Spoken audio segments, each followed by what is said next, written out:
Golcast no ar. Hoje para falar sobre a invasão de treinadores estrangeiros no futebol brasileiro. Você já se deu conta? Pela primeira vez na história, o Brasileirão tem mais da metade das equipes sob o comando de profissionais que vieram do exterior. Pois é, são 13 no total, viu?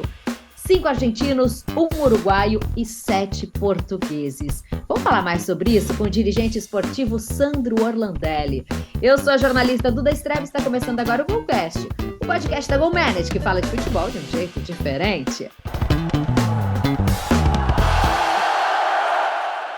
Já se inscreveu no nosso canal? Estamos no YouTube com o Golcast GoManage. Toda terça tem um episódio novinho para você.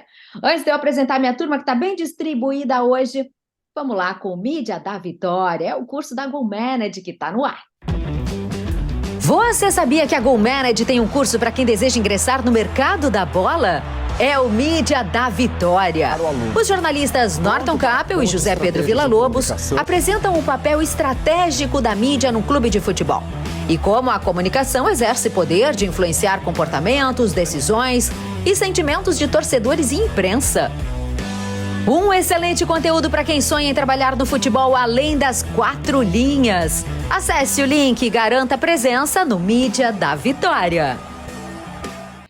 Use o código promocional Mídia da Vitória e se inscreve no nosso curso. Aproveita o código promocional. Agora sim, deixa eu dar um alô para o meu amigo Luiz Henrique Nunes. Estivemos juntos agora no jogo do Internacional aqui no Beira-Rio. Já voltou para Brasília. Tudo bem por aí, Luiz? Oi, Duda, tudo bem? Retorno ótimo, feliz, à espera de mais uma semifinal de Libertadores, num clube que o Orlandelli, trabalhou, né, e que conhece bem também. Então, vamos em frente. Bem legal, e que bom receber o Sandro Orlandelli aqui com a gente, porque vai ser um papo ótimo, ele tem uma bagagem fantástica aqui para compartilhar com quem nos vê e nos ouve. Sensacional. É verdade, o Sandro Orlandelli, que estava recentemente no Internacional, aliás, passou por vários clubes brasileiros, tem uma bagagem, uma experiência muito bacana também, Manchester United, tem também que eu esqueci agora? No Arsenal. No Arsenal, porque foram mais de 10 anos na Inglaterra. Então, assim, muita coisa legal para a gente bater papo. Eu trouxe, nesse início aí de Golcast, Sandro, essa questão aí dos treinadores estrangeiros que tomaram conta aqui do nosso Brasileirão. O que eles têm que a gente não tem, hein? Me conta. Seja muito bem-vindo. Primeiramente, muito obrigado pela oportunidade de estar participando desse programa. Eu agradeço muito o convite.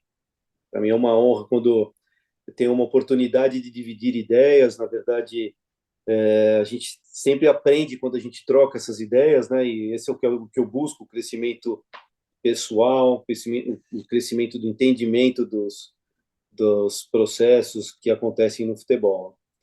Bom, eu acho que é um assunto bem complexo, né? Ele é bem profundo. Existe uma questão de, às vezes, um pensamento de troca de cultura, de visão, de entender que um treinador estrangeiro seja melhor do que um brasileiro.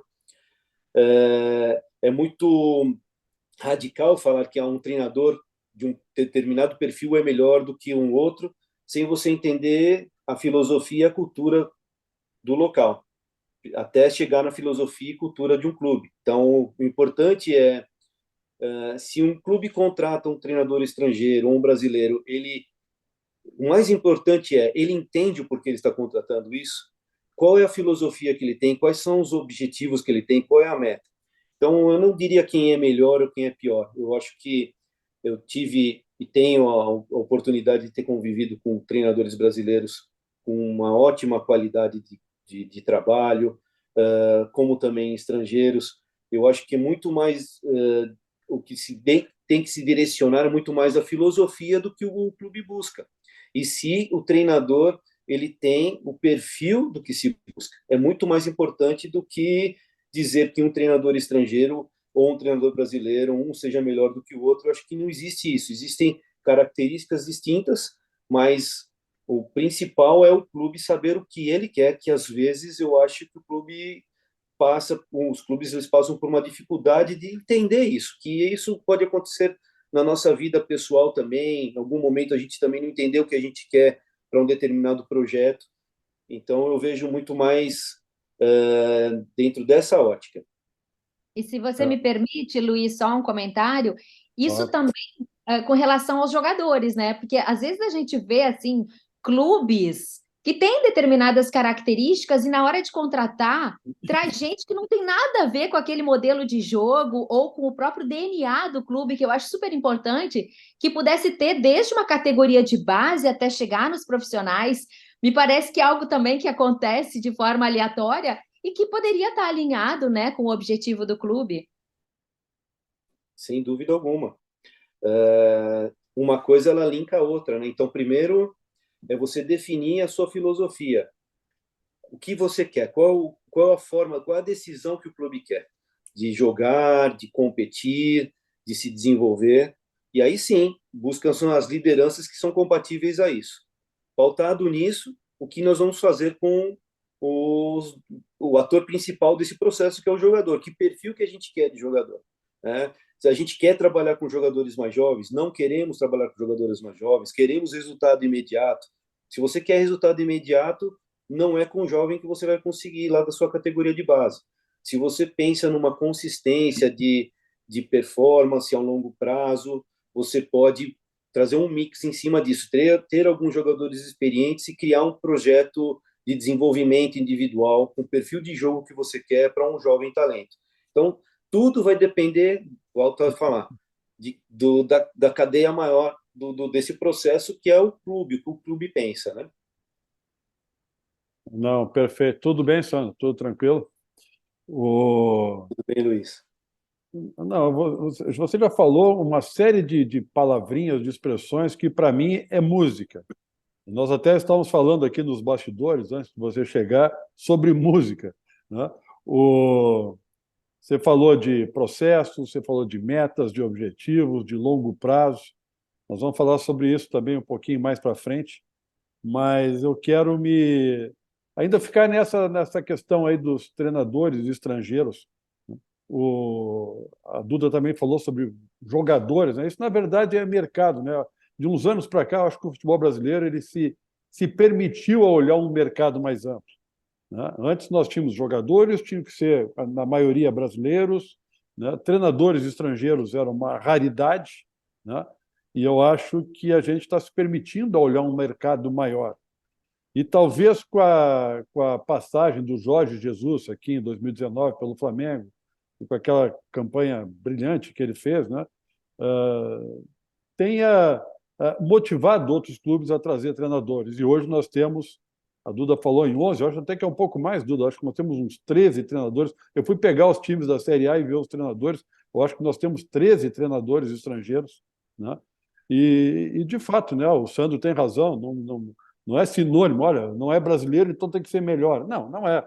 Nós temos muitos profissionais aqui muito bons e temos estrangeiros também fantásticos, né?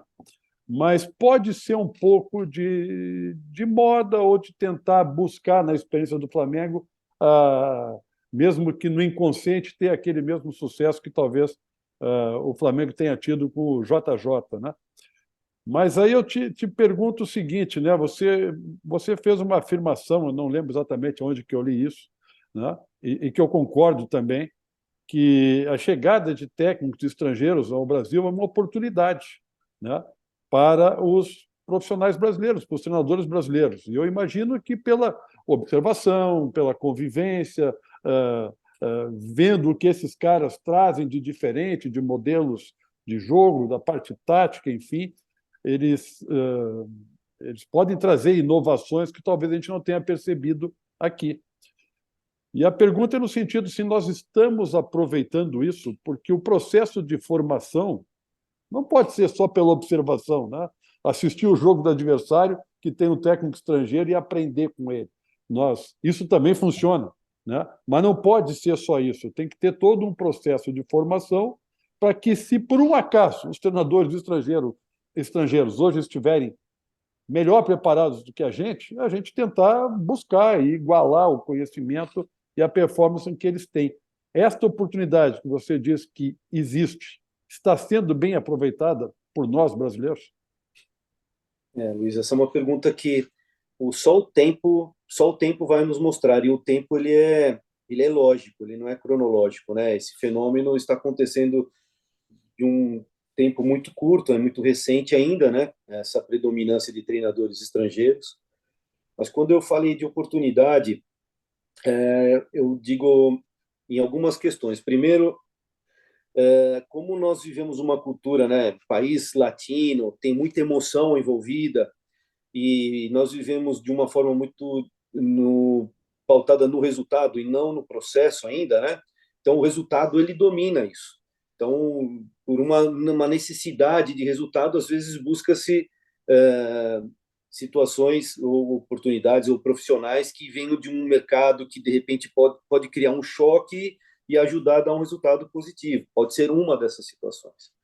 Mas falando na questão técnica, né, de um treinador, que é um cargo o mais importante que tem no futebol, em termos de liderança, ele tem que pensar tecnicamente como construir o time, como organizar o time coletivamente, mas também na gestão de pessoas. Não é tão simples esse cargo, né? E além disso, como nós vivemos uma cultura de resultados e uma cultura que tem um lado emocional mais aguçado, existe uma pressão, um tipo de pressão que em determinados mercados elas não são tão presentes como existe aqui. Então, esse tipo de pressão também acaba alterando muito a forma de um profissional decidir, a forma dele agir.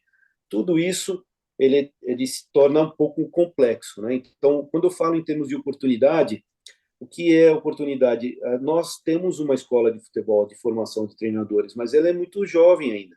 Então, ela está no processo de aprendizado também.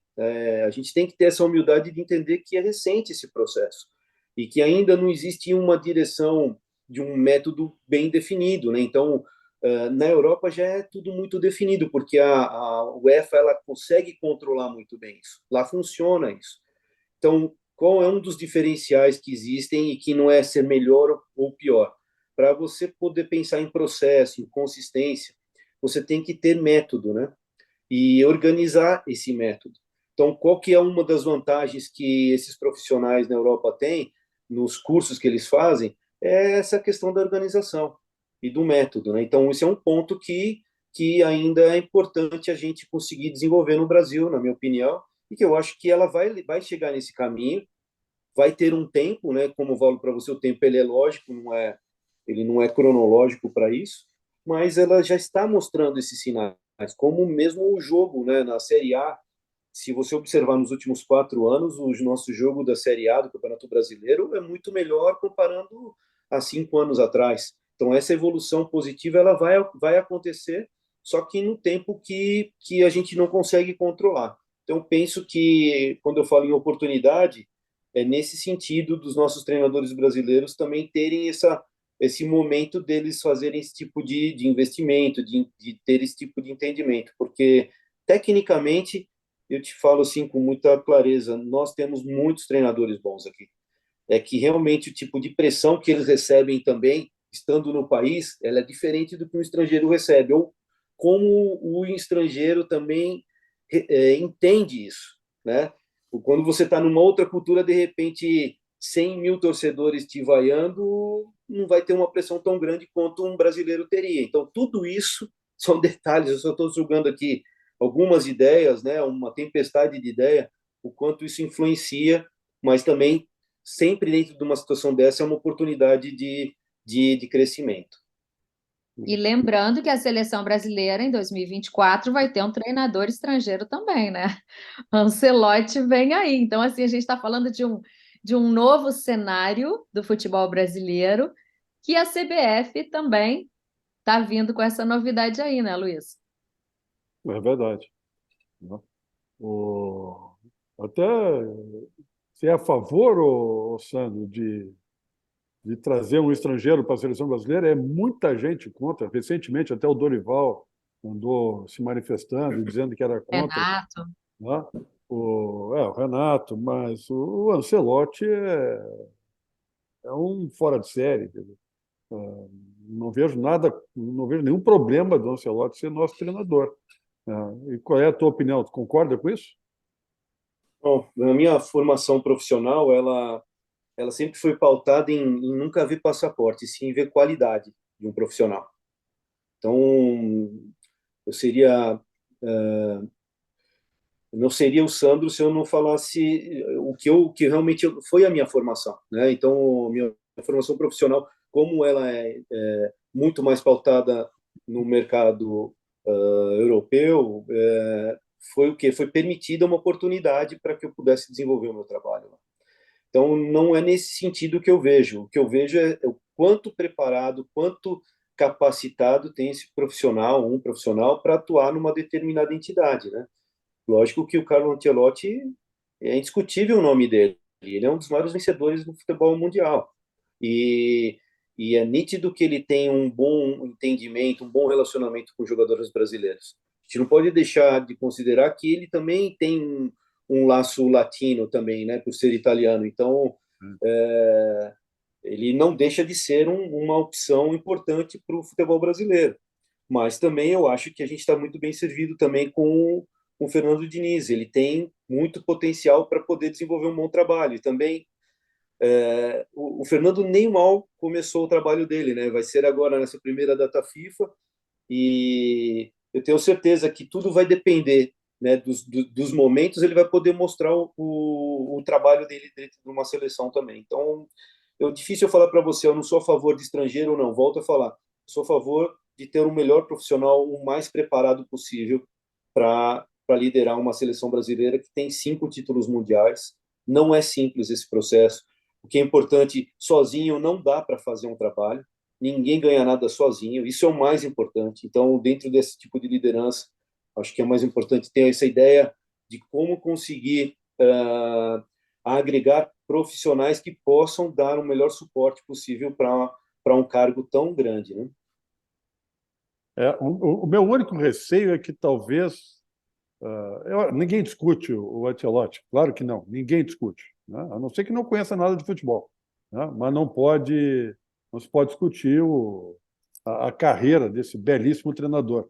A coisa que eu levo dúvida é que se de repente não é simplesmente, olha, a gente não está conseguindo ganhar mais com os treinadores que tem aqui, nós vamos trazer um treinador de fora, porque eu acho que, olha, a gente tentou aí com alguns, tentou 2 vezes com o Tite, que estava ganhando tudo no Internacional, no Corinthians, e não está dando, né? O meu único receio é que a decisão seja por conta desse, entre aspas, modismo. Eu prefiro acreditar que não vai ser assim.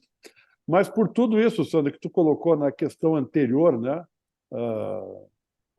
Também concordo, não tem que se ver passaporte nem nada, tem que se buscar competência, né? E nós temos treinadores brasileiros competentes, mas o contrário não é verdadeiro. A gente não tem treinadores brasileiros. No exterior nós temos, mas nós não temos treinadores brasileiros nas principais ligas do mundo, né? E me refiro basicamente à Europa, né? Tivemos no passado, né, o Luxemburgo no Real Madrid, mas não foi um bom trabalho. Nós tivemos o Filipão, né, com a seleção portuguesa, e sim, né, chegou uma final onde perdeu para a Grécia, mas fez um bom trabalho. Depois ele foi para o Chelsea e realmente não se deu bem também, né? O contrário, Isso. o contrário não acontece, né? Por que não, né? Se entende ainda que o treinador brasileiro não está preparado para o nível de profissionalismo, de competição que nós temos na Europa, não? Essa é uma outra pergunta. São perguntas bem complexas, né, que demandariam um tempo longo aí para a gente conseguir ter uma conclusão. Então, eu não tenho uma conclusão quanto a isso, mas o que eu, o que eu tenho sempre dentro da minha, das minhas metas de trabalho, né, isso principalmente aconteceu muito na Red Bull pela extensão do tempo que nós tivemos, é sempre, né, ter o sonho de ter um treinador brasileiro numa Champions League. Isso seria uma marca importante para nós. Isso é uma questão de não só termos os nossos jogadores, que temos a maior matéria-prima, a matéria-prima mais rica do mundo em termos de talento, mas também um treinador.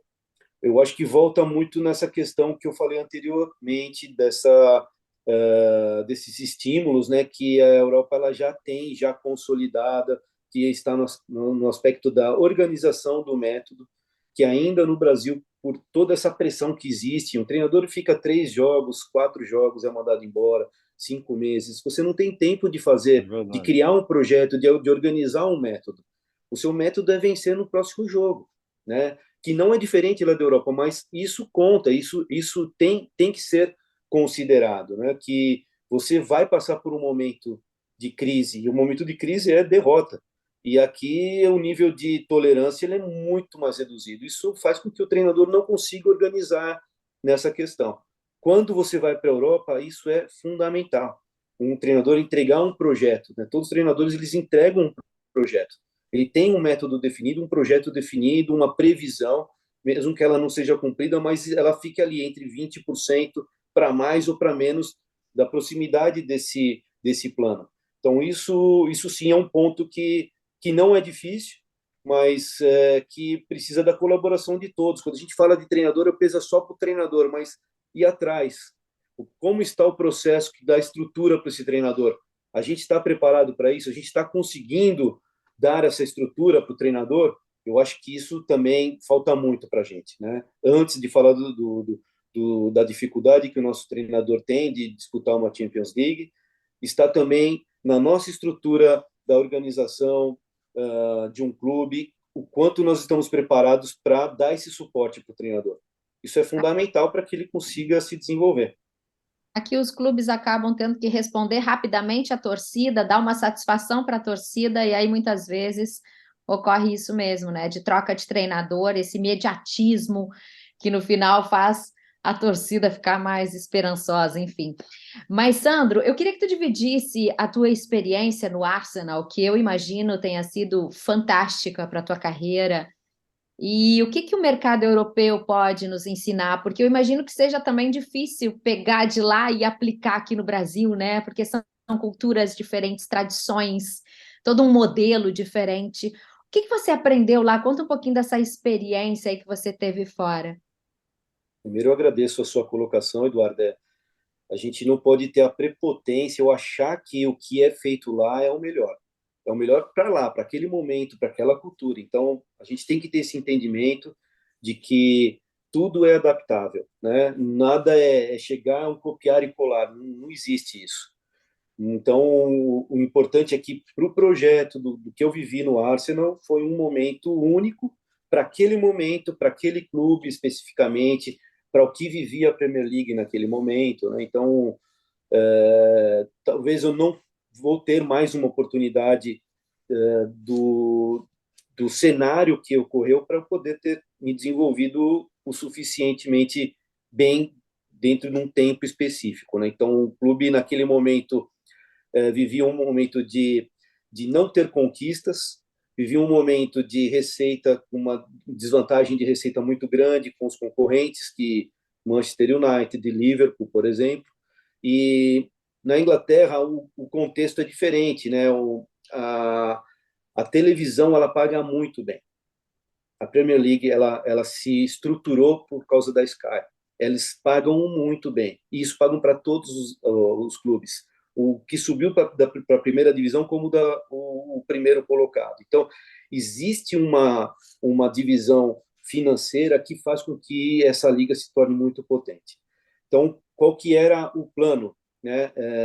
Entendeu que ter outro tipo de receita. A bilheteria ela é muito considerada na Inglaterra, coisa que não é muito aqui no Brasil. Então, você já vende os bilhetes na próxima temporada praticamente 6 meses antes. Eles já estão todos vendidos, ou 80%, ou 90% vendidos. Também a área de marketing também ela é muito, muito forte. E depois a venda de jogador. A venda de jogador ela cai em terceiro, quarto plano, que é bem diferente da nossa aqui, que a nossa realidade é a venda de jogador. A televisão, a gente sabe de toda a briga que tem, a dificuldade que tem. Bilheteria, você sabe bem como é aqui no Brasil. Então, isso já modifica totalmente o retrato de comportamento, de necessidade de resultados e tudo mais. Então, sabiamente, o Arsene Wenger, naquela época, nesse tipo de cargo que ele tinha, que hoje já está em extensão, que é um manager, que ele controlava tudo dentro de um clube, o clube decidiu construir um novo estádio para ter uma quantidade maior de público, dando uma renda de 3 a 4 vezes a mais no ano. Isso é muito importante para o clube. E aí é onde construiu o Emirates. O Arsenal tem uma cultura única de usar os seus próprios investimentos. Então, era o próprio investimento do clube. Para isso, tirou o orçamento do que? Da compra de jogadores. Então, aonde começou o processo todo de aprendizado, que hoje virou um dos pontos que a gente conseguiu um resultado muito positivo, por exemplo, na Red Bull. Tínhamos que nos especializar muito no nível de recrutamento de jovens jogadores com potencial. Então, enquanto lembro bem até, na época o Chelsea contratou o Wai Phillips, que custava por volta de uns 7 milhões de libras, por 30 milhões de libras. Eles começaram a inflacionar o processo. E nós tínhamos um orçamento até 5 milhões de euros para contratar jovens. E se manter entre os 4 numa Premier League para ser classificado para uma Champions League. Que isso também dá um retorno e construindo um novo estádio. Então, enquanto eles contratavam um Wai Phillips, a gente contratava um Clichy, né? Enquanto eles contratavam um atacante renomado, a gente contratava um Van Persie, que no momento não era um jogador conhecido. Um volante, um Mick, um volante de altíssimo nível, a gente contratava um Fábricas por 4 milhões de euros. E aí nós tivemos que nos especializar muito nesse processo do desenvolvimento individual. O projeto de desenvolvimento individual foi muito, muito intenso, para a gente errar o menos possível e ajudar com que esses talentos conseguissem performar num altíssimo nível.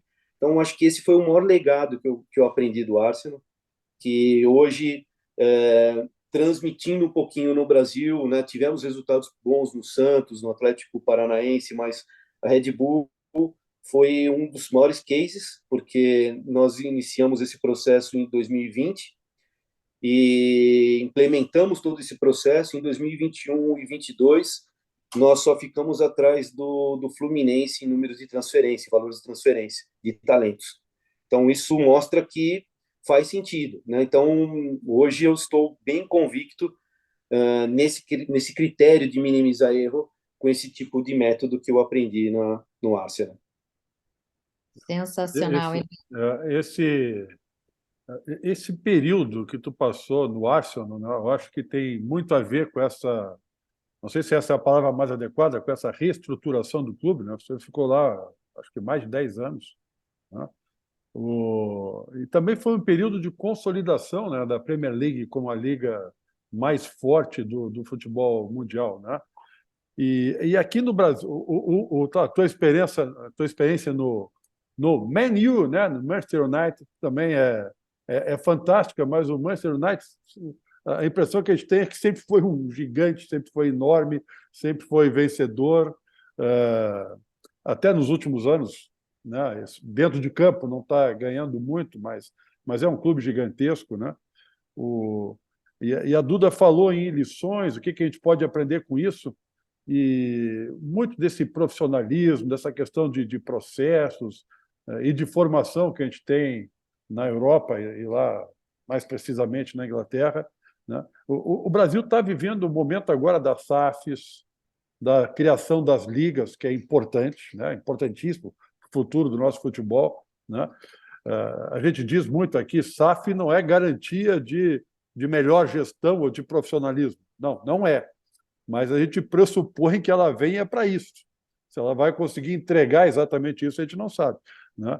Mas este aprendizado, neste momento, o ter aqui com a gente pessoas como você, que conhece os mercados, não só o mercado interno, né? Nesse momento de criação de novas SAFs e de ligas, é fundamental trazer essa experiência para cá, agora que o futebol brasileiro está se abrindo para um monte de coisa e recebendo investidores, né, pessoas interessadas em colocar o seu dinheiro aqui e trazer a sua gestão para cá, né?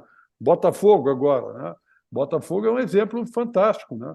Como o meu time não tem mais chance de ser campeão brasileiro, eu torço para o Botafogo. Eu torço para o Botafogo Não, para Eu ver tive que uma. rir agora. Eu torço pro Botafogo, é muito bom, amigo. Essa frase não é tão adequada, porque eu não torço Botafogo. Então, eu vou dizer o seguinte: vou mudar a frase. Né? Eu tô, ao vivo, vamos mudar a frase ao vivo. Como o meu time não tem mais chance de ganhar este campeonato brasileiro, eu vou torcer para que o Botafogo seja o campeão. Né? Para que uma SAF ganhe, para que uma SAF ganhe, não o Flamengo ou o Palmeiras, né, que estão ali o outro clube aquele nem vou falar, né, na perseguição, né, que são associações. Né? Eu acho fundamental essa troca de experiência, isso tudo que a gente traz lá de fora, para este momento que o futebol brasileiro está vivendo. Luiz, que seria a vitória do planejamento, a vitória do compliance, né, da organização. É sobre isso, né? É sobre isso que a gente está falando, embora não seja uma garantia. Eu sou SAF, então eu tenho tudo isso. Não, não quer dizer que tenha. Mas ninguém consegue imaginar, nós vamos criar, planejar e fazer uma SAF e investir num clube se não tiver isso. Pô, ninguém é maluco de botar o dinheiro numa bagunça. Né? O cara bota o dinheiro dele numa coisa que existe uma visão de futuro melhor do que está agora. É interessante isso que vocês estão falando, porque aí é difícil falar o que é certo e o que é errado. O que eu posso afirmar para você dentro do futebol, que é um esporte apaixonante, é que é difícil você falar existem acertos. Na minha opinião, o futebol existe muito mais um conjunto de erros e você tem sucesso aquele que erra menos. Então, os processos, eles ajudam a você minimizar os erros. Só que, para isso, aí volta de novo na questão de cultura, né? E se as SAFs, elas têm essa condição, essa capacidade de bancar isso. Processo, tudo que vai com processo, com método, demanda tempo. E esse tempo a gente tem que entender se existe essa paciência do contexto todo. Nós falamos de torcida, de dirigentes, de imprensa, se existe esse tipo de paciência. Então, dentro mesmo desses clubes gigantes, também os processos, as implementações também de culturas, elas não são simples. Então, por exemplo, eu falei de um Arsenal, né, que tínhamos ali uma pessoa genial, né, que é o Arsene Wenger, além de todo esse processo que ele implementou, que já era um choque no clube, o principal, na ação dele como treinador, que foi marcante. Ele foi o treinador que colocou a bola no chão na Premier League, para fazer com que o jogo se tornasse mais interessante. Então, todos nós sabemos o que é a cultura, o core, a raiz do futebol britânico. É bola vertical e lutar pela segunda. Ele pegou, a gente vai colocar a bola no chão. Mas, para isso, 5 anos para a gente fazer isso. Colocar a bola no chão. Por isso que a vinda do Gilberto Silva, Edu, esses jogadores é que ajudaram a esse processo. Aí vem Patrick Vieira, Thierry Henry. Então, perfil de jogador para esse objetivo de jogo. Então, imagina o processo de resultados negativos que aconteciam. Pessoas, jogadores que tinham ainda essa característica verticalizada, né? Você vai tirando aos poucos, você vai inserindo aos poucos isso. Tudo isso leva um tempo. Então, tivemos situações ali de muita crise dentro do clube, mas todos convictos. Então, o importante é estar convicto do que está fazendo. Aí você vai para um Manchester United, que é um clube muito mais pragmático, né? Não tem como, talvez é uma das camisas mais importantes do planeta, talvez seja a segunda maior marca depois do Real Madrid. Você implementar um processo desse técnico no Manchester United é muito complicado. Então, onde vem o outro lado do Manchester? Vem muito mais nos processos de organizar o recrutamento. Hoje, a tecnologia que é implementada nesse clube é impressionante. Diria para você que é uma das mais sofisticadas, ou se não é a mais sofisticada do mundo. Mas a forma de jogar do Manchester já tem um outro perfil. Então, tudo isso se implica também como essas SAFs vão se comportar, como vai ser a cultura, como a nossa cultura vai se adaptar para isso também. Né? Você falou em marca, né? E eu acho que no mesmo artigo que eu li, né, contigo, sobre a questão da oportunidade, né, Existia também a questão da oportunidade comercial, né? Quando se traz treinadores estrangeiros para cá, né? Ou até quando um treinador nosso vai lá para fora, a gente se interessa um pouco mais por aquele clube, né? Por aquele clube lá de fora. Um treinador que eu conheço está treinando o Atlético de Madrid. Então, assim, pô, a gente tem mais interesse pelo Atlético de Madrid. Esses treinadores aqui no Brasil, estrangeiros que estão trabalhando aqui, eles trazem o olhar do estrangeiro para esses clubes, né? Então, assim, é uma maneira também de se colocar a nossa marca lá fora, né? O Manchester United é o time que talvez tenha mais investido em levar sua marca para fora, ou que primeiro começou a levar a marca dele para fora. O Manchester United ele faz pré-temporadas fora da Inglaterra há mais de 60 anos, né? E eu fui levar o clube que eu fui dirigente para uma pré-temporada fora do Brasil e metade do povo queria cair na minha cabeça porque eu estava tendo a ousadia, em vez de treinar no interior do estado, querer treinar fora do país. Essas maluquices assim. As pessoas têm que entender que o futebol, para ser bem jogado dentro de campo e para ser competitivo dentro de campo, né, não vai ser só com a renda que dá daquele dia, do jogo, do ingresso, né? O clube tem que ser muito forte fora do campo para que tu seja forte dentro dele também. Então, esta oportunidade da marca, eu acho que o Brasil aproveita muito pouco, né? Eu não vejo times brasileiros, com exceções, evidente que tem, óbvio que tem, né? Mas a maioria sequer faz postagem na língua espanhola, né? Nós somos um país aqui rodeado de hispanohablantes, né? E a gente não faz uma postagem em espanhol, cheio de treinador argentino, cheio de coisa. É aquela questão de olhar para dentro do vestiário e não alargar a visão um pouquinho que seja, né? Isso é também uma coisa que tu comenta e que a gente não vê, e que talvez se aprenda, e talvez aconteça agora com esse pessoal de fora chegando aqui. Não, concordo plenamente. Explorar a marca é uma oportunidade quando você tem, poxa, esses clubes, né? O Internacional, o Santos, Corinthians, Flamengo. Olha quantos clubes gigantes que nós temos, quanta história tem aí, né? E quando você tem uma oportunidade de fazer uma divulgação de um clube gigante como esse no mercado europeu, eles respeitam, pode ter certeza disso. Então, não só na Europa, como na Ásia também, eu também vejo como uma oportunidade grande, mas a qualidade do jogo, ela sem dúvida, ela vai ter que colaborar, né? Então, eu acho que a gente já está tendo isso, já melhorou muito a qualidade do nosso jogo, mas ela pode melhorar um pouquinho mais ainda para você ter como vender bem essa marca aí. Mas eu concordo plenamente, é esse que é o caminho. Uma oportunidade grande aí. Sem dúvida. Você também, né? A questão dos processos que a gente estava comentando, né? Você foi coordenando, trabalhou muito na área de análise de desempenho, como Head Scout lá fora, né? Mas aqui no Red Bull Bragantino, no próprio Inter, você trabalhou como coordenador técnico, ou diretor técnico, né? E é uma função que normalmente, né, dentro da estrutura dos nossos clubes, está ligada a um diretor executivo, né? E quando a gente fala de diretor executivo, eu fico imaginando que é alguém que tem ali uma missão dentro daquele departamento de futebol de executar alguma visão maior de clube, um planejamento maior de clube, né?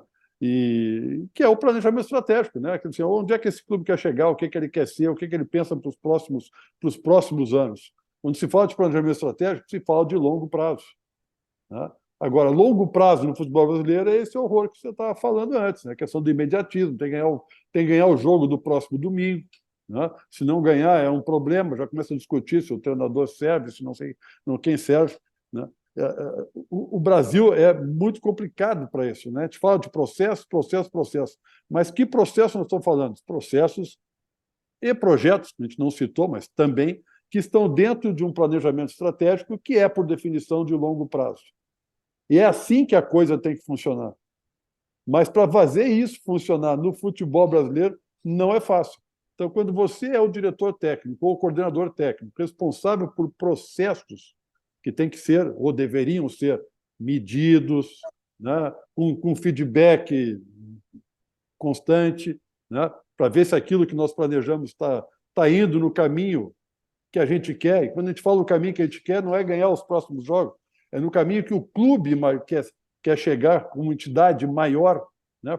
Porque o clube é maior que tudo, que o próprio jogo. Né? Isso no Brasil, essa equação no Brasil é complicada demais e quase não existe. Eu concordo, ela ainda é, por exemplo, esse cargo é um cargo novo, ainda as pessoas não entendem o que é esse cargo, né? E esse cargo é um cargo que conecta todas as áreas, que facilita o caminho de todas as áreas, que ajuda o treinador a entender todos os caminhos que ocorrem dentro de um clube para ele ter os melhores jogadores, os jogadores de uma forma mais otimizada possível dentro de campo para que ele consiga preparar a equipe. Ela é uma função que ainda existe um pouco de distorção na compreensão.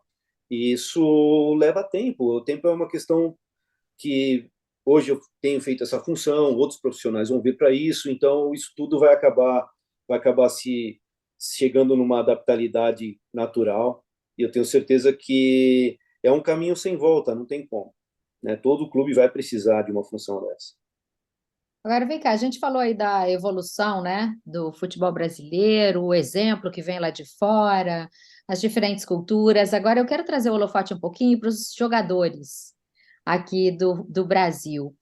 De que forma eles estão preparados para esse cenário? A gente está falando dos estrangeiros que estão vindo com um novo olhar. De que forma eles estão preparados? Porque a gente vê pontualmente alguns jogadores se preparando melhor para chegar mais longe. Para mim, o Cristiano Ronaldo é um super exemplo, né, do quanto Sem dúvida. o desempenho dele em campo, né, mostrava toda uma preparação ali atrás, aquela coisa de não se acomodar e de querer sempre ir além. Alguns jogadores aqui a gente percebe que já entenderam isso, né, do quanto precisam ter esse cuidado além do campo e do clube. Mas, de modo geral, nós temos hoje jogadores conectados com essa realidade de que precisa ir além. Pergunta difícil, Duda. Vamos lá. Matéria-prima é indiscutível. Posso te garantir para você. Deixa eu só fazer um Por adendo aqui. favor. Porque o que a gente vê aqui, né? Os jogadores que vão para fora, vai jogar em outro clube lá, um clube europeu, o menino sai daqui magrinho, pequenininho, chega lá, vira uma potência, corre muito mais, faz muito mais. Então é muito nesse sentido que eu pergunto, né? Não, perfeito. Bom, vamos lá. Vamos falar em termos de matéria-prima, tá? De qualidade, tá bom? É indiscutível que a matéria-prima brasileira é a melhor do planeta. Nosso maior rival está do nosso lado aqui, que é a Argentina, não chega aos nossos pés, em termos de qualidade da matéria-prima, tá? Por uma questão de miscigenação étnica, cultural, socioeconômica e climática. Tudo isso influencia e ajuda a nos dar esse mix aí de variedade, de ter matéria-prima riquíssima para ser lateral direito, ser zagueiro, volante, atacante e tudo mais. Então, a matéria-prima está aí, ela não muda. A miscigenação étnica ela está acontecendo, ela é global, né? Hoje Londres é mais miscigenada etnicamente do que o Brasil, por exemplo, né? Uma cidade, né? Então isso é um caminho sem volta, mas ainda temos a melhor matéria-prima do mundo. Então isso é indiscutível. Posso garantir para você, senão nós não teríamos o maior número de transferência no mundo em todos esses últimos anos de jogadores. Se tem uma coisa que os grandes clubes no mundo sabem é entender o que é a melhor matéria-prima. Então, isso daí é indiscutível. Tá? Então, só o número já vai te dar esse dado. Agora, tem outras questões. A matéria-prima é uma coisa. A outra coisa, o que é? É o produto final dessa matéria-prima. É você encontrar uma pepitinha de ouro e como transformá-la numa joia brilhante e que vai valer muito dinheiro. Né? Então, não vou falar em dinheiro, vamos falar em performance. Tá? Então, esse é o grande desafio que ele vem no que a gente chama de construção de um jogador. Aí é que vem o grande desafio. Primeiro, é social, né? Então, nós estamos num país onde cada ano que passa, cada década que passa, menos se investe em educação. Então, as pessoas misturam um pouquinho na questão de educação. A educação não é cumprimentar, ser bonzinho, é consciência, o cara entender o que ele tem que fazer. Então, dentro desse conceito, um jovem que vem de um país com um nível de educação, ele com 16 anos, 15 anos, ele já tem consciência do que ele deve fazer, para o que ele quer chegar. Aqui é tudo muito complicado. De repente, o melhor talento de um clube, grande clube, ou no Santos, durante os 14 anos da vida dele, ele passou fome e frio. Não tem um pai, não tem uma mãe, ou apanhou, viveu num alojamento que não tinha uma qualidade de investimento nele, sim, mais um sistema carcerário. A gente entende tudo no Brasil, infelizmente. Então, isso já começa a ser um fator que inibe o desenvolvimento desse potencial. Então, esse é um dos problemas, né? Um dos desafios, eu diria, né? E oportunidade. Entendendo isso, você pode traçar um caminho para melhorar isso, né? Então, dentro desse conceito, esse é um ponto que já não assim, é indiscutível, é um ponto fundamental. O segundo ponto, que é um método para você ajudar a desenvolver esse talento. Tem que ter uma visão individual para esse talento, porque cada indivíduo tem uma resposta, cada indivíduo tem uma característica genética, comportamental, cognitiva, e você precisa de ser designado para um processo desse. Bom, na Europa você encontra essa matéria-prima com 16 anos, 18 a gente leva, em 2 anos a gente cria um método para esse talento. E criamos o quê? Ele não tem educação? Implementamos a disciplina. E aí ele consegue, por isso que você vê um menino chegar ali, ele tem um regime de disciplina. E se ele não é compatível a esse regime de disciplina, ele vai embora. Ele não vai ficar porque ele é um super talento. Ele vai embora. Aqui não, aqui a gente tem uma outra cultura, né, porque é talentoso, faz a diferença. Então, tudo isso, a gente percebe que existe essa diferença. Eu não digo que é melhor ou que é pior, mas o que eu posso complementar, o que eu tenho notado dos nossos jogadores profissionais, hoje eles são muito mais profissionais do que há 5 anos atrás. Hoje eu vejo uma busca muito grande no jogador brasileiro dele se melhorar como ser humano e melhorar como um jogador.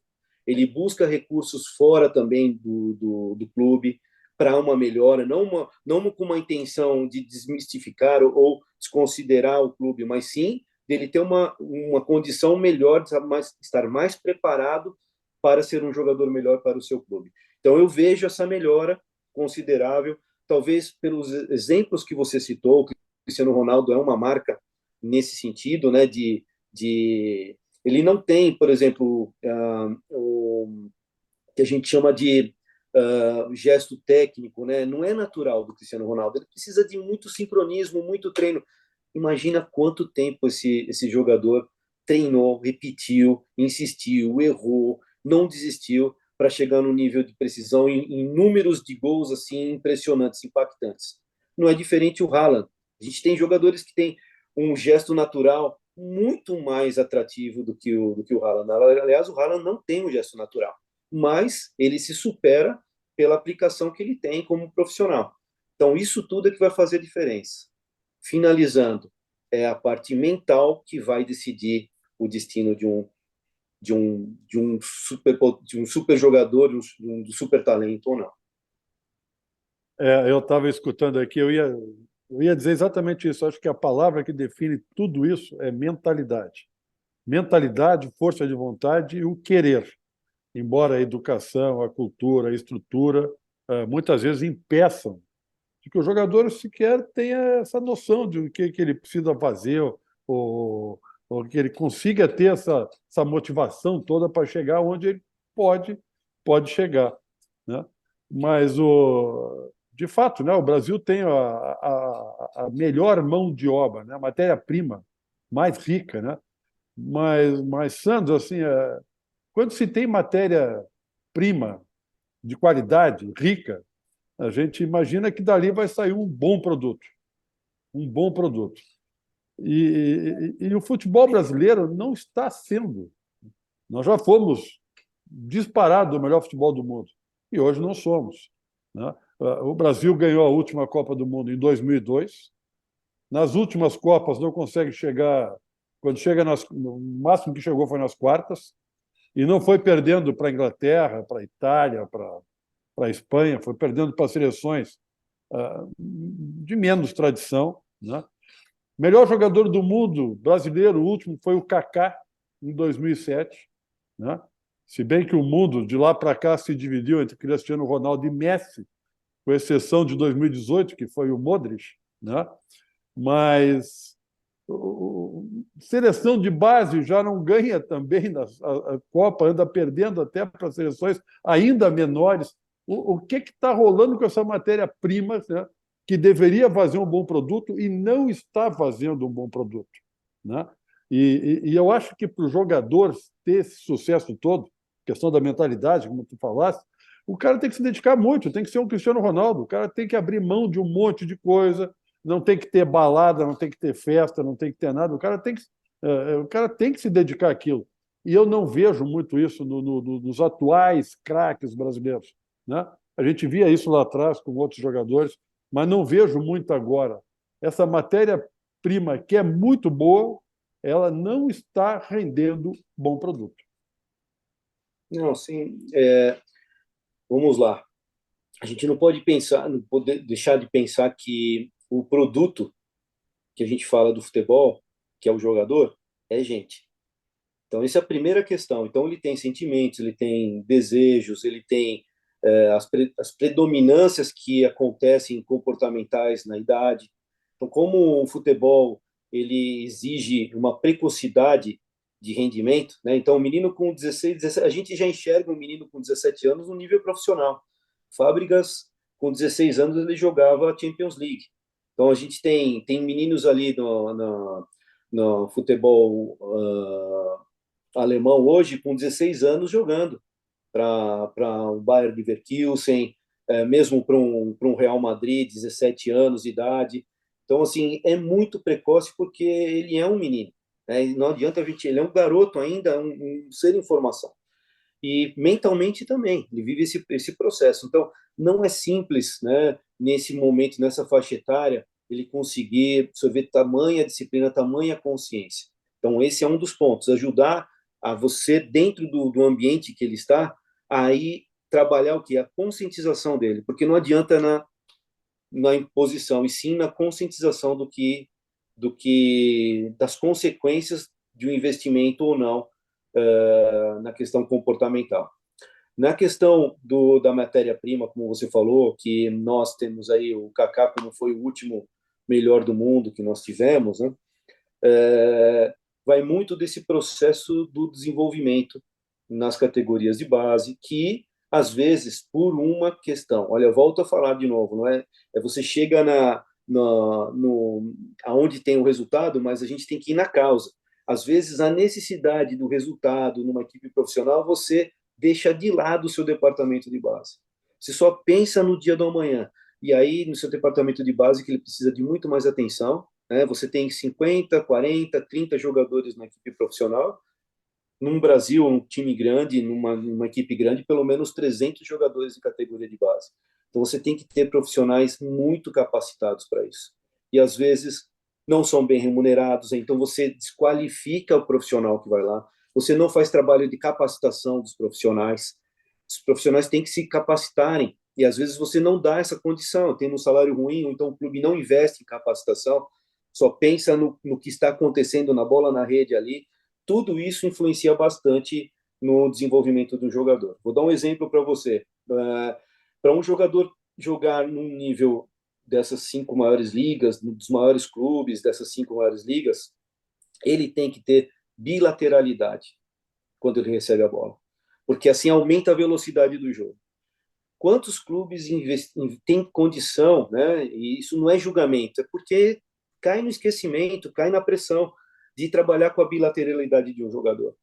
Então, esse menino, ele está chegando lá na Europa e tendo que aprender a ser bilateralizado. Muitos desses a gente tive que participar de vários processos de desenvolvimento. Então, são lacunas que vão sendo deixadas, por quê? De novo, na causa, no propósito que um clube quer. De repente, não está focado nisso, está focado no resultado, na vitória.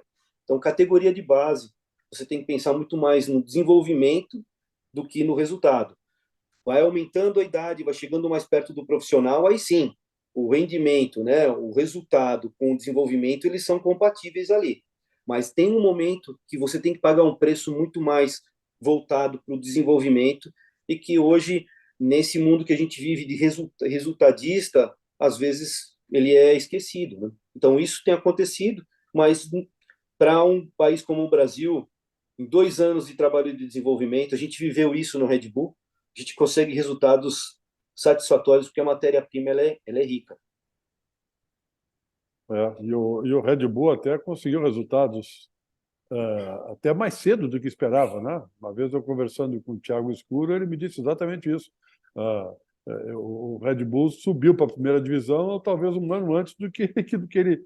Não vou dizer que gostaria, porque seria, né? Claro que todo mundo gostou, mas do planejamento talvez precisasse ter um pouco mais de, de estrutura, né? Para chegar numa primeira divisão. Mas Sandro, eu sei que sabe que a chefona aqui é a Eduarda, né? Então, assim, ela já deve tá por encerrar o nosso programa, né? O papo tá bom, a gente não percebe, já passou aqui um tempo.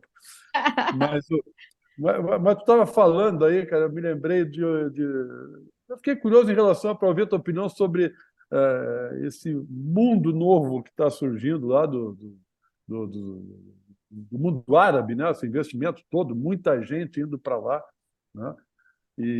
Claro, lá tem dinheiro à beça, os caras ganham fortunas, mas aquele jovem que quer ir para lá, o jovem que quer se desenvolver, se ele quer qualidade, jogo, futebol, competição, desenvolvimento pessoal, isso tudo que nós discutimos aqui nesse tempo aqui, eu acho que ele deve querer ir para a Europa antes de ir para o mundo árabe, né? O Neymar ainda é razoavelmente jovem, né?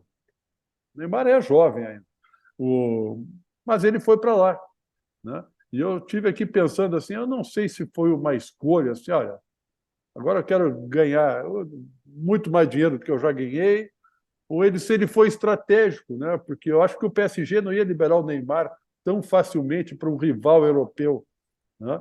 Então, assim, ele fez um contrato de 2 anos. Daqui a 2 anos o Neymar está livre para jogar onde quiser, para negociar da forma que quiser, ainda antes da próxima Copa do Mundo. Eu não sei se foi um investimento que ele fez ou se foi uma estratégia muito bem pensada para ele jogar esses 2 anos lá, né? Porque ele é jovem e tem muita bola para estar num mercado que não é onde estão os principais torneios, as principais competições e os principais talentos do futebol mundial. O que tu acha disso? E, bom, assim, é difícil, como eu não tenho o contato Não, diretamente com não, não, o não. E Neymar, ninguém está dentro da cabeça do Neymar aqui. é, Nem eu. Nem então eu. é difícil a gente entender, mas sem dúvida, por fazer um contrato que possa anteceder até a Copa do Mundo é uma amostra, de repente, dele fazer um teste, uma prova, né? Se dá certo ou não para ele. O que é importante a gente saber que é uma liga que fez investimentos absurdos, né? Isso em algum momento eles iriam fazer. Eu já até trabalhei no Al Hilal por um tempo, então conheço bem a potência financeira que tem esse clube, né? O futebol árabe, mas eles têm algumas características que são desafiadoras, por exemplo, climática, né? Então, os treinos têm que ser à noite, você acaba tendo uma vida mais noturna, você vai acordar mais tarde, isso mexe com o ciclo biológico do sono de um jogador. Tudo isso tem que ser pensado. Também o tipo de treinamento, o método de treinamento pelo calor, ele também modifica, né? Quando você está na Europa, você pode trabalhar de uma forma mais intensa, porque o clima, a temperatura é mais baixa, permite que você tenha mais intensidade. Tudo isso a gente só vai saber com o tempo, quanto isso vai influenciar ou não no desempenho dele ou de um outro jogador renomado, como tem vários ali, para uma suposta seleção que esses talentos estejam vinculados, né? E também para a carreira dele, o que ele vai buscar. Financeiramente, é indiscutível que são valores que é o primeiro momento do futebol árabe nesse tipo de investimento, são valores que são muito, muito atrativos, né? Mas eu acho que ele deve ter feito alguma decisão nesse sentido, de fazer um teste, uma prova, para ver se é isso mesmo, se cabe ou não para ele, ou então abrir outro caminho para talvez voltar para o Brasil ou o mercado europeu. Como é um jogador no nível mundial, no nível que o Neymar tem, mercado não vai faltar para ele. Fiquei na curiosidade para encerrar, quero saber qual era a posição do jogador Sandro nos tempos de futsal. Bom, importante salientar, eu fui um modesto jogador. Então, eu sabia que tinha muita limitação. Eu acho que modesto ele está sendo agora. Também estou achando, Luiz. O cara rodou o mundo. Não é o que nos contaram. Não é. Exato. Será que tinha talento aí? Eu era fixo, como um zagueiro, né? No campo eu era um fixo, era um jogador que fazia mais a destruição do jogo, eu era muito mais funcional, muito mais voluntarioso para a equipe do que criativo. Eu não tive esse dom, né, da criatividade, da qualidade técnica. E no Japão, Sandro? Tu sabe que eu tentei jogar futsal uma época, eu também era fixo, né? Ficava fixo no banco, não me botavam nunca, eu larguei. Muito bom. Adorei, gente, adorei, muito legal, Sandro. Que pena que não nos encontramos aqui no Beira-Rio, né? Porque você estava aqui recentemente no nosso Internacional. Mas muito bacana esse bate-papo. Rodamos, dá para dizer que a gente viajou o mundo hoje aqui, né, Luiz, com o Sandro? Eu ia até perguntar como é que estava o árabe dele, já que ele trabalhou lá também, né? Porque, para quem não sabe, diz que ele fala umas 35 línguas, mais ou menos. Não. Mas o árabe eu não sou ousado a tentar falar. 35 não, né, Sandro? Mas não chega a 8, né? Não chega a 8.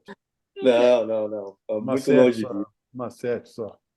Muito legal. Tá vendo? Ele é modesto mesmo, até para isso. Modesto. Mas a gente sabe o tamanho dessa bagagem aí. A gente já se ligou ali. Sandro, que legal te ter aqui com a gente no nosso GoCast. Desejamos muito sucesso para você, voos lindos pela frente e a porta está aberta aqui para quando você quiser trazer as novidades. Duda e Luiz, eu agradeço muito a oportunidade, eu me senti super bem de poder participar desse, eu considero um evento, para mim é uma honra, né, poder contribuir com conteúdos, com conhecimento, e estou aí à disposição de vocês também para qualquer momento, e aprendi muito com vocês, isso é o mais importante. Muito obrigado por tudo. Que legal. Nós é que agradecemos, que é isso. Legal, gente. Esse é o nosso GoCast, o podcast da GoManage, que fala de futebol de um jeito diferente. Já se inscreveu no nosso canal? Estamos no YouTube como GoCast GoManage. Toda terça tem episódios assim, ó, muito legais para você, tá bom? Hoje a produção foi com o Gustavo, que não aparece por aqui, mas tá, ó, tomando conta aqui do programa com a gente. Um beijo e a gente se vê.